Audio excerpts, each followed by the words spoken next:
कर्म करे किस्मत बने, जीवन का यह मर्म, प्राणी तेरे हाथ में, तेरा अपना कर्म, तेरा अपना।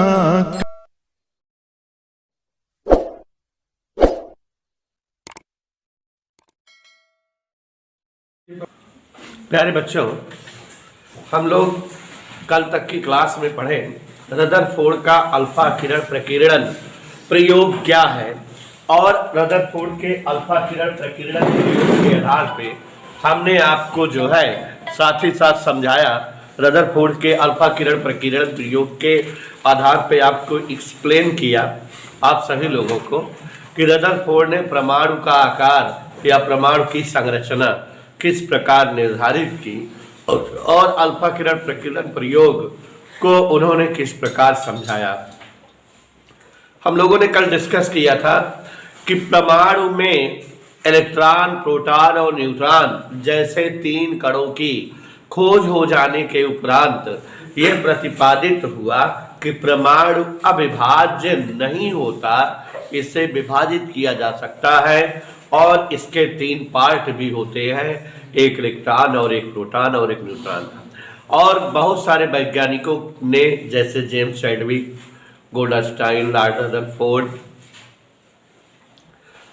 और जे थॉमसन आदि की टीम ने परमाणु में रहने वाले तमाम कणों के बारे में प्रायोगिक प्रदर्शन करके सत्यापित किया कि परमाणु का एक अनिवार्य घटक ऋणावेशित कण के रूप में इलेक्ट्रॉन होता है, परमाणु का एक अनिवार्य घटक धनावेशित के रूप में प्रोटॉन होता है। तो यहाँ आपको बताया बेटा मैंने कि परमाणु का अनिवार्य घटक जैसा कि इलेक्ट्रॉन और अनिवार्य घटक प्रोटॉन दोनों ऋणावेशित और धनावेशित थे। इनकी खोज के संदर्भ में लॉजिक भी मैंने आपको बता दिया था। और उसके बाद परमाणु में एक भारी कण न्यूट्रॉन की भी प्राप्ति हुई और इस तरह से परमाणु इलेक्ट्रॉन, प्रोटॉन और न्यूट्रॉन जैसे कणों से मिलकर बना होता है। कल की क्लास में हमने डिस्कस किया था कि जापानी शास्त्री और नागाओका या जो है जे थॉमसन, लॉर्ड रदरफोर्ड सभी वैज्ञानिकों ने परमाणु का मॉडल प्रस्तुत किया कि परमाणु इस तरह के आकार का होता है। दो तीन मॉडल हमने शायद आपको बताया था कि किसी ने कहा परमाणु खरबूजे के आकार का होता है और जिस तरह से खरबूजे का बीज खरबूजे के मध्य भाग में इकट्ठा होता है वैसे ही परमाणु भी उसी आकार में होता है। परमाणु के सभी कण इलेक्ट्रॉन, प्रोटॉन, न्यूट्रॉन परमाणु के बीचों बीच भाग में इकट्ठा होते हैं, केंद्रित होते हैं। और इसी तरह से आपको तो इस तरह से जो है साथ ही साथ एक्सप्लेन किया आपको बच्चों कि परमाणु जो है एक्सप्लेन किया आपको परमाणु के संदर्भ में कि परमाणु का आकार किसी विद्वान ने बताया कि परमाणु जो है तरबूज के आकार की तरह होता है। जे थॉमसन की परिकल्पना थी कि जैसे तरबूज में जगह जगह बीज चुभे होते हैं और अनियमित रूप से जिसका कोई जो है नियम नहीं रहता, हर जगह जो है हर स्थान पर भरे होते हैं तरबूज में बीज, उसी तरह से परमाणु भी ठोस गोले के रूप में होता है और इलेक्ट्रॉन, प्रोटॉन, न्यूट्रॉन ठीक तरबूज के बीज की तरह इधर उधर चुभे रहते हैं। किसी विद्वान ने परमाणु का मॉडल प्रस्तुत किया कि परमाणु शनि ग्रह की तरह होता है और जिस तरह से शनि ग्रह में गोल पिंड के चारों ओर गैसीय वलय के रूप में जो है छल्ला या वलय होता है, उसी तरह से परमाणु ठोस गोले के रूप में होता है। इलेक्ट्रॉन, प्रोटॉन, न्यूट्रॉन इसके चारों ओर वलय के रूप में चक्कर करते रहते हैं। तो अलग अलग वैज्ञानिकों का ये मत था परमाणु के आकार के संदर्भ में, थियरी थी अलग अलग विद्वानों की। और जैसा कि आप जान रहे हैं उसके उपरांत किसी का भी जो ये मॉडल था कोई विशेष लॉजिक या प्रयोग पर निर्भर नहीं था। तो सबसे पहले लॉर्ड रदरफोर्ड एक साइंटिस्ट है और इन्होंने परमाणु के मॉडल को प्रस्तुत करने के लिए बकायदा प्रयोग दिया और उस प्रयोग के कंक्लूजन के आधार पे परमाणु मॉडल का प्रमाणिक स्वरूप प्रस्तुत किया। और हमने आपको बताया था कि रदरफोर्ड ने अल्फा किरण प्रकीर्णन प्रयोग किया। अल्फा किरण प्रकीर्णन प्रयोग में आपको जो है एक्सप्लेन किए थे कि एक रेडियो एक्टिव तत्व पोलोनियम, आपको बताए हुए हैं ऑलरेडी कि पोलोनियम क्या है, कल हमने समझाया था कि कृत्रिम रेडियो एक्टिव तत्व है और मैडम क्यूरी ने इसको बनाया था पोलैंड के नाम पर, उनके शहर के नाम पर पोलोनियम रखा था इसका नाम। तो वैसे ही जनरल नॉलेज से बताए थे कि पोलोनियम एक रेडियो एक्टिव तत्व होता है, उसे कांच के बर्तन में रदरफोर्ड ने जब रखा तो उससे जो है उत्सर्जित होने वाले अल्फा कणों को गन के माध्यम से स्वर्ण धातु की एक पतली झिल्ली या स्वर्ण पत्र पर आपतित कराया।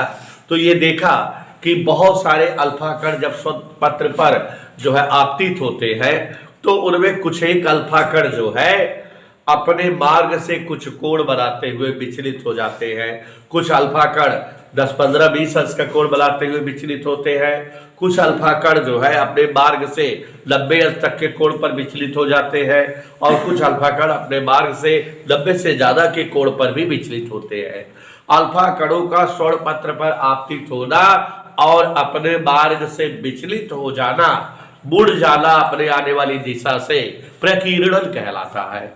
और इनका ये प्रयोग रदरफोर्ड का अल्फा किरण प्रकीर्णन प्रयोग कहलाया। और हमने एक्सप्लेन किया था कल आपको कि रदरफोर्ड ने अल्फा किरण प्रकीर्णन प्रयोग के आधार पर निष्कर्ष के तौर में परमाणु का मॉडल प्रस्तुत किया कि परमाणु की संरचना या आकारभूति कैसे है। अगर बच्चों ध्यान हो कल की क्लास आपको, तो हमने रदरफोर्ड का अल्फा किरण प्रकीर्णन प्रयोग पहले समझाया था, जबकि बोला था कि एक्सपेरिमेंटली यहाँ हम लोगों के फिजिक्स के कोर्स में नहीं है। एक कांच का बर्तन है, उसमें रेडियोएक्टिव तत्व पोलोनियम है, अल्फा कण चारों दिशाओं में उत्सर्जित हो रहे हैं। मोस्टली आप जान रहे हो कि अल्फा कण जो है ऋण आवेशित प्लेट की ओर ही आकर्षित होंगे या मुड़ेंगे या उधरी जो है प्राप्त होंगे। और ये अल्फा कणों को गन के माध्यम से स्वर्ण पत्र पर आपतित कराया गया रदरफोर्ड के थ्रू, और एक यंत्र रखा गया वहां प्रस्फुर गणित्र, जो कि जो है आपतित होने वाले अल्फा कणों के प्रकीर्णन के बाद प्राप्त होने वाले अल्फा कणों की संख्या को काउंट करता था, गिनता था।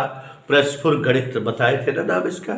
तो हमने आपको बताया कि जब रदरफोर्ड ने 30,000 के लगभग अल्फा कण का आपतन स्वर्ण पत्र पर कराया तो देखा कि ज्यादातर अल्फा कण स्वर्ण पत्र को पार कर करके आर पार निकल जाते हैं। स्वर्ण पत्र जो पतली झिल्ली होती है उसको सीधा सीधा क्रॉस कर जाते हैं 2-4 हजार अल्फा कण।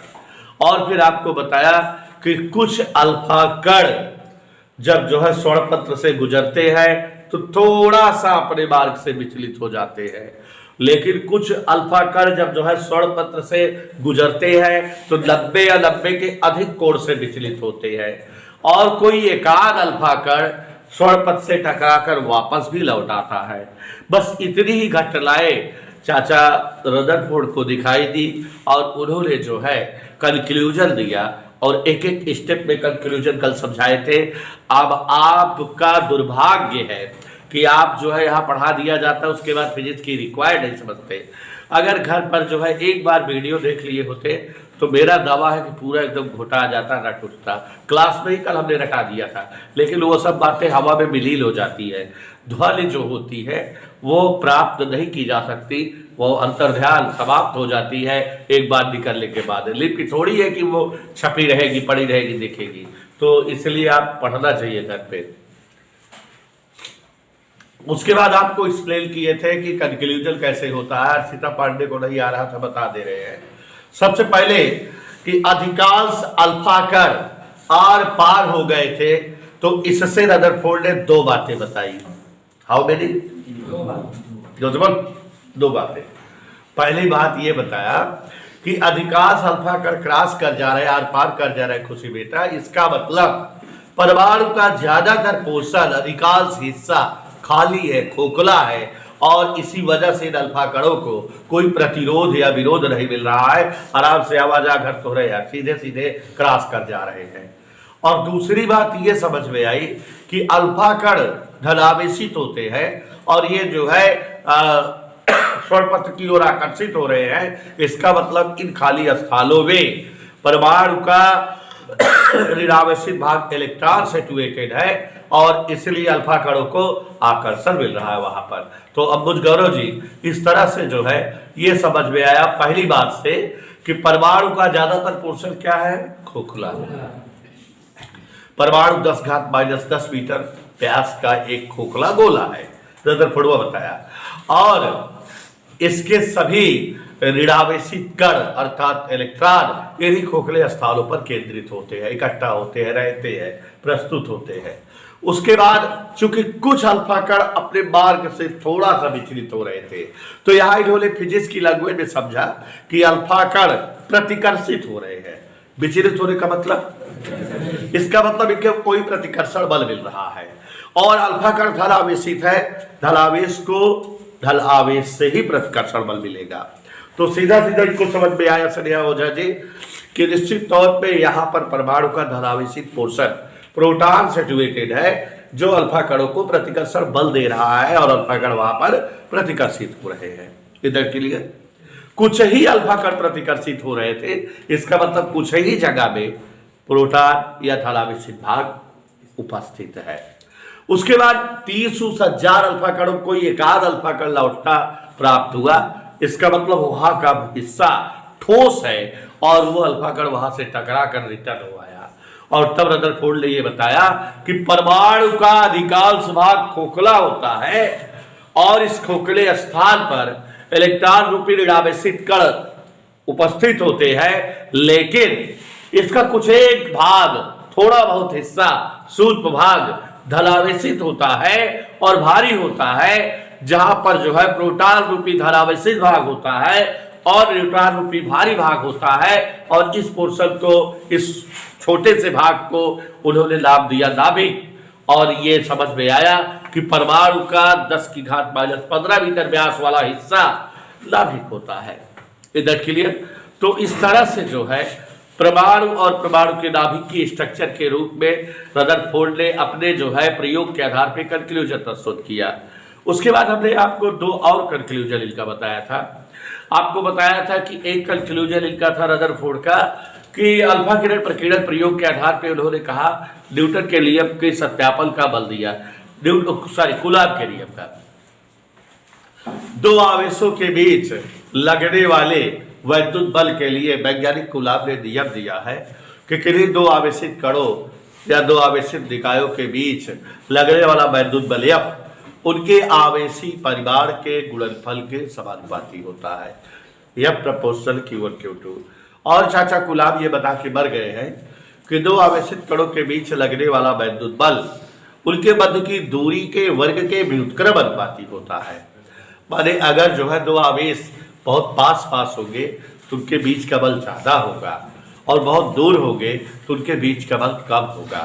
तो यहाँ रदरफोर्ड के अल्फा किरण प्रकीर्णन प्रयोग में कल चित्र में दिखाए थे जो अल्फा कण नाभिक से दूर से गुजरता है उसका विचलन कम होता है। मतलब अल्फा कण और नाभिक के बीच की दूरी अगर अधिक है तो उस पर कम प्रतिकर्षण बल लग रहा है, लेकिन जो अल्फा कण नाभिक के पास से गुजरता था वो 90 से ज्यादा विचलित होता था। तो इसका मतलब यह हुआ कि जो अल्फा कण नाभिक के करीब से गुजरता है उस पर प्रतिकर्षण बल बहुत भयानक लगता है। तो ये समझ में आ रहा था रदरफोर्ड के अल्फा किरण प्रकीर्णन प्रयोग से कि अल्फा कण और नाभिक के बीच की दूरी कम रहने पर अल्फा कण ज्यादा प्रकीर्णित होता था, माने उस पर प्रतिकर्षण बल ज्यादा लगता था। और अल्फा कण और नाभिक, माने कोई अल्फा कण अगर नाभिक से दूर से गुजरता था नाभिक से तो उस पर कम प्रतिकर्षण बल लगता था, वो कम प्रकीर्णित होता था। बेस अल्फा कण और नाभिक के बीच का बल प्रतिकर्षण वाला दोनों के बीच की दूरी के वर्ग के व्युत्क्रम अनुपाती दिख रहा था। अर्थात कूलाम के नियम का जो है सत्यापन हो रहा था। यहाँ पर पांचवा प्रयोग हमने आपको बताया था कि इस तरह से यह प्रतिपादित हो गया था कि किसी परमाणु का ज्यादातर भाग खोखला है, मध्य का अति सूक्ष्म भाग धलावेशित और ठोस होता है वही नाभिक है। लेकिन हर तरह के पदार्थ के परमाणु के नाभिक एक जैसे आकार और एक जैसी संरचना स्वभाव के नहीं होते। इसको बाकायदा लॉजिकल प्रयोग करके चाचा रदरफोर्ड ने प्रतिपादित किया। इन्होंने अलग अलग धातु के पत्रों पर जब जो है अल्फा कणों की बमबारी की तो प्रकीर्णित होने वाले अल्फा कणों की संख्या अलग अलग पाई। मतलब कि अलग अलग जो है धातु के परमाणुओं के नाभिक अलग अलग स्वभाव या अलग अलग आवेश के हैं, तभी जो है प्रकीर्णन कणों की संख्या अलग अलग धातुओं से अलग अलग मिल रही थी। तो यहां इन्होंने बता दिया शॉर्टकट में कि नाभिक जो है सभी परमाणु का अलग अलग धातु के परमाणु का अलग अलग साइज और अलग अलग आवेश का होता है। तो बाकी नाभिक वाला चैप्टर एक पढ़ाऊंगा, नाभिक की संरचना, उसमें मैं नाभिक के बारे में और डीप में बताऊंगा। ठीक है, अब यहां पर समझिए रदरफोर्ड ने अपने अल्फा किरण प्रकीर्णन प्रयोग के जो निष्कर्ष थे उसके आधार पर परमाणु का मॉडल प्रस्तुत किया। और आपने परमाणु का मॉडल सुन लिया कि परमाणु कैसे होता है, रदरफोर्ड ने बताया जो, लेकिन थोड़ा एकाध लाइन जो है परिमार्जित व्याकरण सम्मत बोला इन्होंने, समझो रदरफोर्ड का परमाणु मॉडल क्या है। रदरफोर्ड के अनुसार परमाणु एक खोखले गोले के रूप में होता है 10⁻10 मीटर व्यास या त्रिज्या का, चाहे जो कहो, और इसका अधिकांश भाग खोखला होता है। मध्य का बहुत छोटा भाग 10⁻15 मीटर व्यास का बहुत छोटा भाग, बहुत सूक्ष्म भाग नाभिक कहलाता है, जो धनावेशित होता है और भारी होता है। परमाणु के प्रोटॉन और न्यूट्रॉन इसी छोटे भाग में केंद्रित होते हैं, इकट्ठा होते हैं। और रदरफोर्ड के अनुसार इलेक्ट्रॉन अलग अलग कक्षाओं में नाभिक के चारों ओर चक्कर करते रहते हैं। और इलेक्ट्रॉन नाभिक के चारों ओर जो चक्कर करते हैं, चूंकि वृत्तीय चक्कर करते हैं, वृत्तीय पथ पर चक्कर करते हैं, रदरफोर्ड ने पता लगाया कि इलेक्ट्रॉन जो नाभिक के चारों ओर वृत्ताकार पथ पर चक्कर कर रहे हैं खोखली जगह में, चूंकि वो वृत्तिगत कर रहे हैं। फिजिक्स कहती है कि वृत्तिगत तभी संभव है जबकि कहीं न कहीं से अब केंद्र बल मिले। तो चाचा रदरफोर्ड ने यह भी बता दिया कि जो इलेक्ट्रॉन नाभिक के चारों ओर भिन्न भिन्न वृत्ताकार पथ पर भिन्न भिन्न वृत्ताकार त्रिज्याओं में वृत्तिगत करते रहते हैं, उस गति को बनाए रखने के लिए आवश्यक अपकेंद्र बल इलेक्ट्रॉनों और नाभिक के बीच कार्य करने वाले वैद्युत आकर्षण बल से मिलता रहता है। ये रदरफोर्ड का परमाणु मॉडल है। आप लोग जो है केमिस्ट्री में ये इतना डिटेल में नहीं जानते होंगे जितना मैं बता दिया। तो सुन लीजिए जरा एक बार फिर से, रदरफोर्ड का परमाणु मॉडल क्या था। शुरुआत की 2-3 चीजें ही जानते हो, लास्ट वाली चीजें आप नहीं समझते हो। ध्यान दीजिए, रदरफोर्ड के अल्फा किरण प्रकीर्णन प्रयोग के आधार पर परमाणु 10⁻10 मीटर व्यास या त्रिज्या का एक खोखले गोला होता है और इसका अति सूक्ष्म भाग 10⁻15 मीटर व्यास के लगभग का हिस्सा ठोस और पूर्णतया धनावेशित होता है। इसी हिस्से में परमाणु के प्रोटॉन और न्यूट्रॉन उपस्थित होते हैं और यह भाग जो है नाभिक होता है। रदरफोर्ड ने बताया परमाणु मॉडल से। और सारे के सारे इलेक्ट्रॉन परमाणु के अलग अलग कक्षाओं में के कोशल जो भी है, पहली कक्षा, दूसरी कक्षा, तीसरी कक्षा, चौथी कक्षा, प्रथम ऊर्जा स्तर, द्वितीय ऊर्जा स्तर, तृतीय ऊर्जा स्तर, ऐसे ही तो बोलते हो। तो इलेक्ट्रॉन नाभिक के चारों ओर भिन्न भिन्न कक्षाओं में, भिन्न भिन्न त्रिज्या की कक्षाओं में चक्कर करते रहते हैं और इलेक्ट्रॉनों को वृत्तीय गति बनाए रखने के लिए आवश्यक अपकेंद्र बल इलेक्ट्रॉन और नाभिक के बीच के वैद्युत आकर्षण बल से जो है प्राप्त होता है। यह परमाणु का मॉडल है। हमारे परमाणु खोखले गोले के रूप में है, बीच का भाग नाभिक है, ठोस है, धनावेशित है, प्रोटॉन न्यूट्रॉन है और इसके बाहर चारों अलग अलग त्रिज्या की कक्षा में इलेक्ट्रॉन चक्कर करते रहते हैं। इलेक्ट्रॉनों को अपनी वृत्तिगत के लिए आवश्यक अपकेंद्र बल इलेक्ट्रॉन और नाभिक के बीच के वैद्युत आकर्षण बल से मिलता रहता है। तो मेरे ख्याल से इतना सबको समझ में आया। इट इज द परमाणु मॉडल ऑफ रदरफोर्ड का परमाणु मॉडल था। और बच्चों बाद में विद्वानों ने तमाम जो है प्रयोग वगैरह करके रदरफोर्ड के परमाणु मॉडल में दो भयानक कमी बता दी, जिसको रदरफोर्ड किसी तरह से दूर नहीं कर सके। तो रदरफोर्ड के परमाणु मॉडल में दो कमियां थी। परमाणु मॉडल इनका स्थायित्व तो नहीं था, बाद में इसमें सुधार किया गया। क्यों? क्योंकि ये दो कमियों युक्त था। तो पहली कमी क्या थी रदरफोर्ड के परमाणु मॉडल में? दुखे जी, रदरफोर्ड के परमाणु मॉडल में क्या कमी थी? तो देखिए, लोगों ने कहा कि चाचा रदरफोर्ड बता रहे हैं कि इलेक्ट्रॉन नाभिक के चारों ओर वृत्ताकार पथ पर चक्कर करते हैं और इलेक्ट्रॉन आवेशित कण है, और अगर कोई आवेशित कण गति करता है तो वो अपने पीछे तरंगे उत्सर्जित करता रहता है, तरंगे फेंकता है। पीछे द्वितीय प्रकृति में आपने पढ़े हो कि प्रत्येक कण तरंग संबद्ध होता है अगर गतिशील है। तो अगर इलेक्ट्रॉन गति कर रहे हैं तो उनके गति के कारण उनसे विद्युत चुंबकीय तरंगे उत्सर्जित होती रहेगी। कौन तरंगे? उनकी ऊर्जा के रूप में विद्युत चुंबकीय तरंगे उत्सर्जित होती रहेगी। और जब इलेक्ट्रॉन चक्कर करते हुए विद्युत चुंबकीय तरंगों के रूप में अपनी ऊर्जा उत्सर्जित करता रहेगा, फेंकता रहेगा, तो उसकी ऊर्जा क्या होती रहेगी? कम होती रहेगी। तो साइंटिस्टों ने कहा कि रदरफोर्ड के हिसाब किताब से इलेक्ट्रॉन नाभिक के चारों ओर वृत्तीय पथ पर जो है चक्कर करते हैं, तो चक्कर के दौरान वे विद्युत चुंबकीय तरंगों के रूप में अपनी ऊर्जा का उत्सर्जन करते रहेंगे। और जब जो है इलेक्ट्रॉन अपनी ऊर्जा का उत्सर्जन करते रहेंगे तो उनकी वास्तविक ऊर्जा पहले से क्या होती जाएगी? कम होती जाएगी। और जब ऊर्जा कम होती जाएगी तो वो जिस पथ पर चक्कर कर रहे हैं वो पथ सिकुड़ता जाएगा, छोटा होता जाएगा। और इस तरह से अगर काफी देर तक इलेक्ट्रॉन नाभिक के चारों ओर चक्कर करते रहे, उनकी काफी ऊर्जा उत्सर्जित हो जाए तो उनकी कक्षा बहुत छोटी हो जाएगी, वो जो है नाभिक के एकदम करीब हो सकते हैं, वाले वो जो है नाभिक में गिर सकते हैं। और जब नाभिक में गिर जाएंगे तो धन और ऋण मिलकर के जो है वे एकदम डिस्ट्रॉय, समाप्त हो जाएंगे, वाले परमाणु का अस्तित्व ही खत्म हो जाएगा। ऐसा ही होना चाहिए ना। लोगों ने कहा कि रदरफोर्ड बता रहा है इलेक्ट्रॉन नाभिक के चारों ओर चक्कर कर रहे हैं, और अगर इलेक्ट्रॉन नाभिक के चारों ओर गतिशील है तो गति के दौरान वो क्या उत्सर्जित करते रहते हैं? विद्युत चुंबकीय तरंगे। किस रूप में? ऊर्जा के रूप में। और इसलिए उनकी ऊर्जा निरंतर क्या होती जाएगी? कम होती जाएगी। और इसलिए उनके द्वारा तय पथ की त्रिज्या कम होती रहेगी, उनकी कक्षा छोटी होती रहेगी। और कुछ समय ऐसा आ सकता है कि उनकी कक्षा इतनी सिकुड़ जाए कि वो नाभिक में गिर जाए, स्वाहा हो जाए, जल भूल जाए, है? तो समाप्त हो जाएंगे, तो नाभिक का और परमाणु का अस्तित्व शून्य हो जाएगा।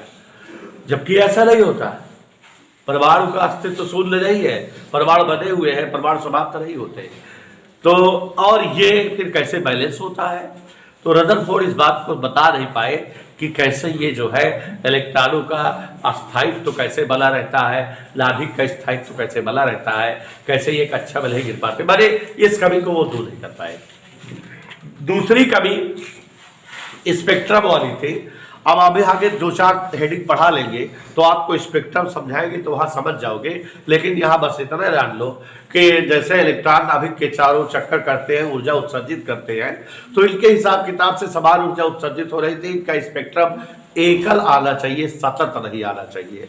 जबकि बाद में वैज्ञानिकों ने ऊर्जा उत्सर्जित ऊर्जा का स्पेक्ट्रम सतत प्राप्त किया, एकल नहीं प्राप्त किया।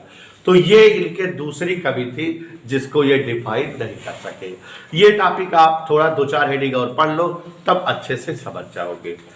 ठीक है, तो इतना जानते रहिए। तो दो कमियां थी रदरफोर्ड के परमाणु मॉडल में, और बच्चों इन दोनों कमियों को दूर करने के लिए साइंटिस्ट नील्स बोर एक वैज्ञानिक हुए जिन्होंने जो है अपना लॉजिक दिया, जिसे कहा जाता है बोर मॉडल या बोर सिद्धांत या बोर का परमाणु मॉडल।